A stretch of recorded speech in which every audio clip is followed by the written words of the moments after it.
मध्य प्रदेश विधानसभा का नारी सशक्तिकरण अधिनियम को लेकर के बीते समय लोकसभा के दरमियान यशस्वी प्रधानमंत्री और हमारी भारतीय जनता पार्टी की भावना के अनुरूप देश की आधी आबादी को लेकर के जिस प्रकार से नारी सशक्ति वंदन अधिनियम का प्रस्तुतिकरण हुआ और देश ने देखा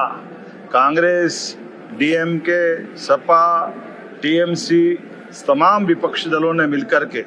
जैसा कि होता आया है देश की आज़ादी के पहले से और देश की आज़ादी के बाद जब तक कांग्रेस की सरकार रही, हर बार महिलाओं के अधिकार पे कुठाराघात करने का काम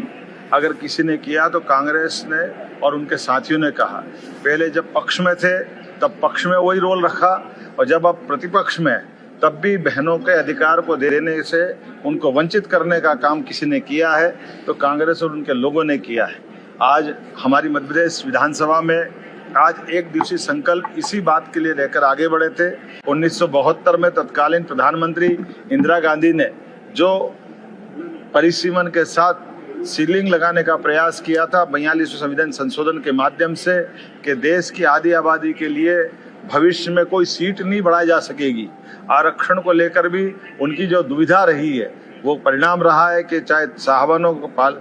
प्रकरण हो या 3 तलाक का घटनाक्रम हो, हमेशा बहनों के साथ अन्याय करने का काम कांग्रेस ने किया है। और आज मुझे गर्व है, आज विशेष सत्र लगभग 8 से 9 घंटे तक दिन भर चर्चा में चला है और चर्चा में हमारे सब दल के लोगों ने, और ये तो मैं कहूँगा कि पक्ष हो या विपक्ष, उनने अपनी बात करी, लेकिन कांग्रेस का जो दोहरा चरित्र था एक बार फिर वो उजागर हुआ। किंतु परंतु लगा करके ये इनके इन प्रकार आज हमने परिसीमन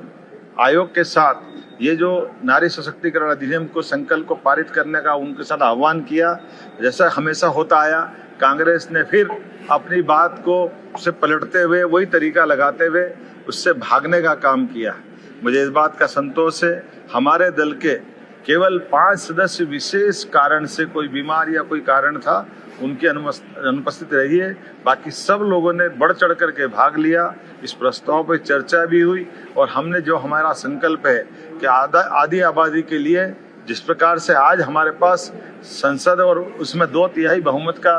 समर्थन नहीं है, लेकिन आत्मबल बहुत मजबूत है। आज नहीं तो कल यशस्वी प्रधानमंत्री के नेतृत्व में देश की आधी आबादी बहनों के लिए, उनके हक अधिकार के लिए हमारा संघर्ष जारी रहेगा और हम अपना उस प्रतिबद्धता के बलबूते पर कि 33% के लिए हम आरक्षण करने के लिए लगातार कटिबद्ध रहेंगे।